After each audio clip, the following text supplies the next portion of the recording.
अस्सलाम वालेकुम नाज़रीन, मैं हूं फ़र्रुख नदीम। एक नई असाइनमेंट के साथ तरीक़ाकार हमारा वही होगा, हमने एक पार्ट को पकड़ना है और उस पार्ट की डायमेंशंस लेते हुए उस 3D मॉडल को बनाना है।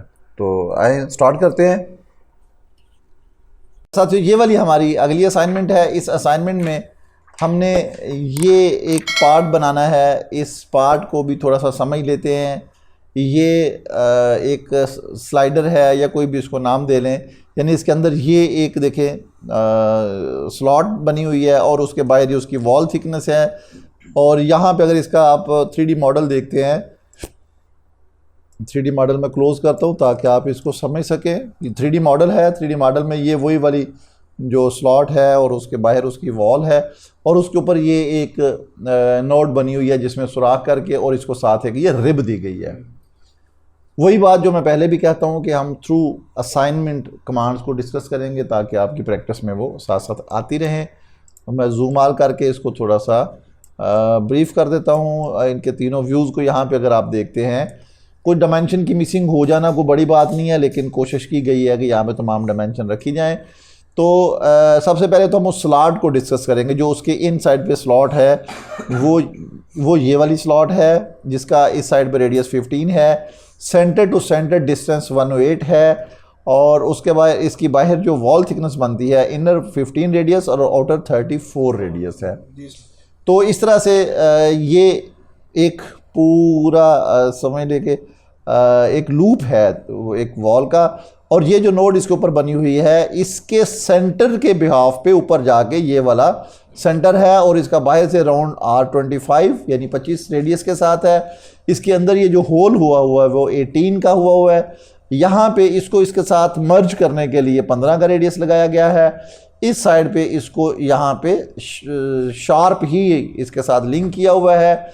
यहाँ पे कोई फिलट कोई चीज़ नहीं है। आप इसका साइड पे ये व्यू भी देख सकते हैं। इसी तरह इसके अंदर ये 18 मिलीमीटर का होल है और यहाँ से बिल्कुल इसको टेंजेंट रख के इसके टेंजेंट के साथ एक रिब लगाई गई है जो 22 मिलीमीटर चौड़ी है। ये जो नोड नज़र आ रही है ये 34 मिलीमीटर है और ये जो आपको ग्रूव नज़र आ रहा है पट्टी, इसकी विड्थ है वो 52 है। तो इसको स्टार्ट करते हैं। इसको स्टार्ट करने के लिए फिर वही बात कि हम इसको कहाँ से स्टार्ट करें। तो इसमें जो मेन हमें चीज़ नज़र आ रही है वो इसके अंदर ये जो स्लॉट डली हुई है, हम इसको रेफरेंस लेते हैं।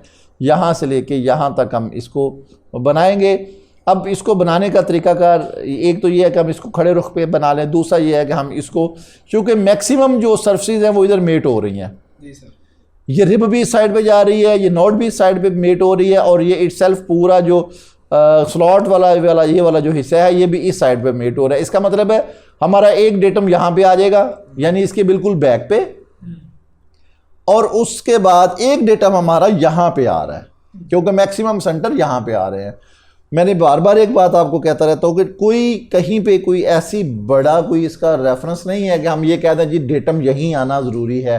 ये आपकी आसानी है कि आपने जब इसको नेक्स्ट असेंबली में लेके जाना है तो आपने वहाँ पे इन चीज़ों को मेंटेन करना और आपको याद होना चाहिए कि हमने कहाँ कहाँ पे क्या क्या लगाया हुआ है। सो हमारा फाइनल हुआ कि हमने एक रेफरेंस ये लेना है, एक डेटम रेफरेंस ये लेना है और एक बैक का डेटम रेफरेंस ये लेना है। यानी समझ लें कि फ्रंट का रेफरेंस यहाँ पे आएगा, हम इसको फ्रंट पे रह के बनाएंगे और ये जॉब बनेगी। तो चलते हैं सॉलिडवर्क्स पे। ये सॉलिडवर्क्स जैसे ही हम यहाँ पे ओपन करेंगे, अच्छा सॉलिडवर्क्स पे आते हैं, नई फाइल क्रिएट करते हैं, वही पार्ट फाइल ओके किया और वही बात जो सबसे पहले आपने उसके यूनिट सेट करने हैं। क्योंकि ये वाली जॉब भी हमारी मिलीमीटर्स में है तो मिलीमीटर्स में हम इसके यूनिट सेट करने के बाद मैंने कहा था कि हम इसको फ्रंट प्लेन पे बनाएंगे। जैसे ही फ्रंट प्लेन आया मैंने इसको सेलेक्ट किया और इस पर सबसे पहले हम यहाँ पे स्लॉट लगाएंगे। तो ये देखिएगा यहाँ पे हमारे पास स्ट्रेट स्लॉट का ऑप्शन मौजूद है। इसमें स्लॉट्स आपको और भी मिलेगी तो मैं उसकी स्ट्रेट स्लॉट में 2 पॉइंट वाली स्लॉट जो वो लेता हूँ। आपने क्या करना है, पहला पॉइंट पहले मैंने उसके ओरिजिन पे रखा और इसको लाइन को ड्रैग करके आप एक सर्टन लेवल तक जहाँ तक भी लेना चाहें वो उसको ड्रैग करें। और ये मैंने उसको 100 अप्रॉक्सीमेटली 8 पे लेना है तो मैं 108 पे अप्रॉक्सीमेटली रख रहा हूँ। छोड़ दें, वो खुद लाइन को बना लेगा और उसके बाद इसको मैंने ये इस तरह से खोल दिया। तो ये स्लॉट बन गई। अच्छा, कोई डायमेंशन मैंने नहीं दी, आप यहाँ से उसकी डायमेंशंस को मेंटेन कर सकते हैं। जैसा ये मैं उसका हाइट अगर यहाँ पे दे रहा हूँ, चूँकि उसका रेडियस 15 है, तो यहाँ पे उसकी हाइट जो है वो 30 बन जाएगी। इस साइड पे अगर आप उसको करना चाहते हैं तो आप 108 पूरा कह सकते हैं। अब उसने उसके सेंटर से 100 यानी यहाँ से लेके यहाँ तक 108 पूरा कर दिया, और यहाँ से लेके यहाँ तक उसको उसने 30 पूरा कर दिया, और ये उसके x और y की पोजीशन है। तो अभी मैं उसके x y को नहीं छेड़ रहा, क्योंकि हम वो मौके पे हमने उसको लगा लिया। इसको डन करें, स्लॉट को डन करने के बाद अब इसी के बाहर हमने एक और स्लॉट लगानी है। मैं इस पार्ट को डायरेक्ट एक ही दफ़ा से निकाल रहा हूँ, वरना हम इसके अंदर ग्रूव भी लगा सकते हैं। मतलब पहले हम ये स्लॉट बाहर वाली लगा लें, उसके बाद इसके अंदर डाल ये स्लॉट है, लेकिन यहाँ पे कुछ भी ऐसा करने की ज़रूरत नहीं है। आप बआसानी इसी के ऊपर इसको, ये देखें, दोबारा से मैंने ये स्लॉट की कमांड ली और सेंटर लाइन लॉक की, और इसको मैंने यहाँ से ये बाहर निकाल दिया। अब इसकी यहाँ पे वही हाइट टोटल, चूँकि इसका रेडियस 34 है, तो ये बन जाएगा 68 इसका, और यहाँ से वो 108 पूरा है, क्योंकि हमने पहले ही सेंटर रेफरेंस लिया हुआ है। तो बस यहाँ पे इसको डन करें और स्केच को भी डन कर दें। जैसे आप स्केच को डन करेंगे, एक्सट्रूड करें, तो ये देखें मैं उस रेफरेंस से इसको एक्सट्रूड ले रहा हूँ। इसका एक्सट्रूड वैल्यू थी 52 और ये इतनी शेप इसकी बन गई। अगर आप यहाँ पे आएंगे तो ये आप यहाँ से भी इसको देख सकेंगे, ये वाली शेप हमने बना दी उसकी। ओके हो गया जी, ये हमने इतना पोर्शन उसका बना लिया। अब वापस हम सॉफ्टवेयर पे आएंगे। अब इसके ऊपर हमने वो रिब बनानी है, तो फिर वही हम उसका फ्रंट प्लेन लेते हैं, इस पर स्केच करते हैं, इसको नॉर्मल 2 करें, ये नॉर्मल 2 पे आ गया। बेस्ट ये है कि सेंटर लाइन लगा ले, आपको काम में आसानी होगी। मैंने यहाँ पे ये एक हॉरिजॉन्टल फॉर्म में रह के एक सेंटर लाइन लगा ली, ये सेंटर लाइन लगाई। आप इसको डायमेंशन के साथ भी एडजस्ट कर सकते हैं। 76 इसकी हाइट है।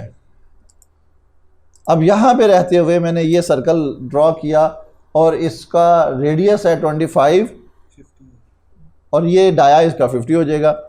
तो आप यहाँ से इसको 25 भी लिख के पूरा कर सकते हैं। ये 25 हुआ। अब देखिए यहाँ से इस कोऑर्डिनेट पॉइंट से मैंने लाइन डायरेक्ट इस एज तक ली,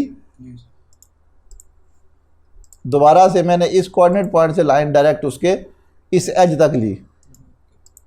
अब यहाँ पे भी मुझे लाइन चाहिए, तो मैंने आपको पहले भी इसके बारे में बताया हुआ है कि हम उसकी एज को कन्वर्ट कर लेंगे एक एंटिटी में। ये देखिए ये एज ओके किया, फिर मैं इसको ये एज ओके करता हूँ। इसको कंटिन्यूसली भी हम ले सकते हैं। तो उसमें क्या हो रहा था, जब आपने डबल सेलेक्ट करना था तो उसने सारा लूप ले लेना था। मैंने इसलिए 2 एंटिटीज अलग ली, ट्रिम करके मैंने इस साइड पे इसको रिमूव किया और इस साइड से भी इसको रिमूव कर दिया। जैसे ही मैंने ट्रिम को ओके किया, अब इसके अंदर से भी हमने इसको रिमूव करना है। तो ये देखें, ये अगर आप ऐसे करेंगे तो ये सेंटर लाइन भी ट्रिम हो जाएगी, इसलिए इन 2 अलग-अलग हिस्सों में करें। जैसे ही मैंने ये ट्रिम किया तो ये देखें एक मुकम्मल क्लोज ऑब्जेक्ट एक बन गया।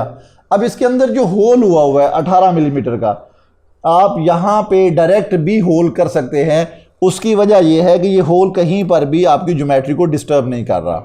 जो ये वाला स्केच है सेम साइज पे आपने उसके अंदर होल करना है, और ये होल किसी जगह पे किसी ज्योमेट्री को डिस्टर्ब नहीं कर रहा। सो आप इसको बआसानी यहीं पे इसी स्केच में रहते हुए भी इस सर्कल की मदद से बना सकते हैं।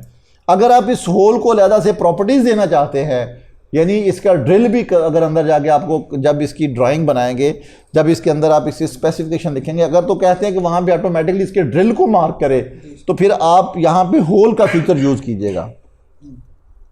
अगर आप इसके ड्रिल की प्रॉपर्टीज इसकी ड्राइंग में चाहते हैं तो फिर यहाँ पे होल का विज़र्ड यूज़ करें, ठीक है। और अगर आप चाहते हैं कि नो प्रॉब्लम हम डायमेंशन के साथ इसको वहाँ पे क्लियर कर देंगे, तो फिर यहाँ पे ये वाला सर्कल जो है वो ड्रॉ करके इसके अंदर ही इसकी एक्सट्रूड में ही इसको ले जाएं, और इसकी यहाँ पे वैल्यू जो है वो 18 डाया इसका ये लिख दें।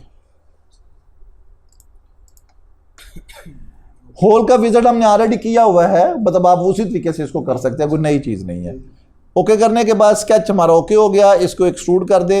अब ये देखें कितना एक्सट्रूड करना है यहाँ पे आपके पास मौजूद है, कितना 34। ये ले, यहाँ पे 34 एक्सट्रूड हमने किया और ये हमारे पास जॉब यहाँ तक क्लोज हुई। अच्छा, अभी हम इसके बाद इस जगह पे इसको लगानी है रिब। जैसे ही ये रिब लगाएंगे और उसके बाद ये जॉब हमारी कंप्लीट हो जाएगी। इस रिब को लगाने का तरीकाकार क्या है? अच्छा, एक तो ये है कि आप यहाँ पे फिर उसी तरह से इसके फ्रंट प्लेन पे जहाँ पे जाएं, स्केच बनाएं, यहाँ पे टेंजेंट के साथ एक लाइन ड्रा करें और इसके साथ इसको स्केच कर दें। अच्छा, एक तो ये तरीकाकार है। दूसरा, हमारे पास डिफ़ॉल्ट ऑप्शन एक फीचर मौजूद है रिब का। हम इस रिब की मदद से भी यहाँ पे रिब दे सकते हैं।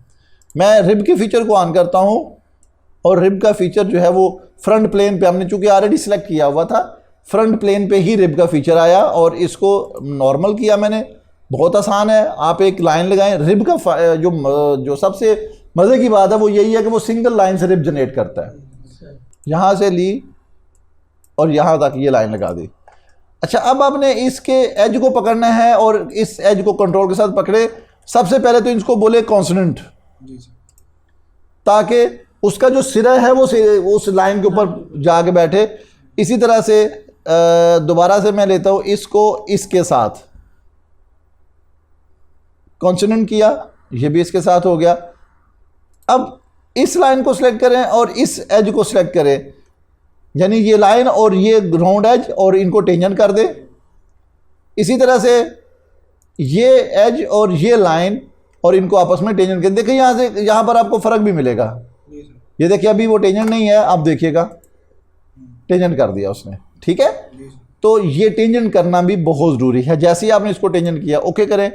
अच्छा, ये देखिए यहाँ पे लाइन लगी, आपने एग्जिट करना है। ये भी उसके रिब के फीचर का जो स्केच फीचर है वो एग्जिट हुआ। अब वो उसने क्या किया, उसने यहाँ पर आपको दो चीज़ें देगा। एक, उसने बताया कि आपकी डायरेक्शन ये वाली है, मैं कहता हूँ नहीं ये वाली कर दो।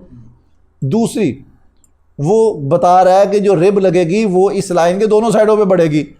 मैं यहाँ पे ये देखिए, ये हमारे पास उसके ना पैरेलल टू स्केच और ये सॉरी ये थिकनेस है। अब वो देखिए सेंटर लाइन को ले रहा है। वो कहता है कि सेंटर पे रखनी है, इधर रखनी है कि या इधर रखनी है। तो मुझे किधर चाहिए, इधर चाहिए मुझे, ठीक है। ये देखिए इस तरह से आप यहाँ से उसका प्रीव्यू देखें तो उसने ये रिब लगा दी। ओके करें तो ये रिब लग चुकी है। अच्छा, अब इसकी थिकनेस हमने अभी चूंकि डिस्कस नहीं हुई थी इसमें वैल्यू, तो वो भी आप यहाँ पे देख सकते हैं। ये क्या है इसकी 22। तो यहाँ पे हमें चाहिए 22, ये उसने उसको बड़ा कर दिया। और अगर आप इसमें एंगल भी ऐड करना चाहते हैं, ये जो उसकी डायरेक्शन थी, ये मैं डायरेक्शन उस वक्त आपको दिखा रहा था, वो मैंने मैनुअल चेंज कर दी थी। हम यहाँ से उसकी डायरेक्शन ये चेंज कर सकते हैं। तो फ्लिप टू मटेरियल साइड, वो ऑटोमेटिकली मटेरियल साइड पे उसको उसने लिया।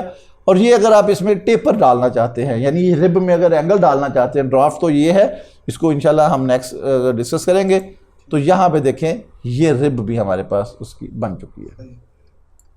अब हमारे पास पीछे क्या रह गया, जस्ट एक फिलट।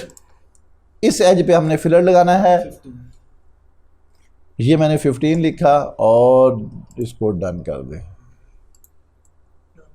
तो इस तरह से हमारे पास ये वाली जॉब जो है वो कंप्लीट हो गई।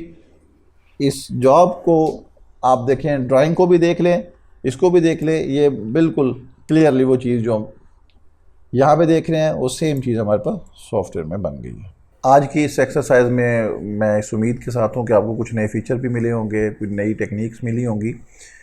आज की इस एक्सरसाइज के साथ मुझे दीजिएगा इजाज़त। दुआ में याद रखिएगा। अल्लाह हाफिज़।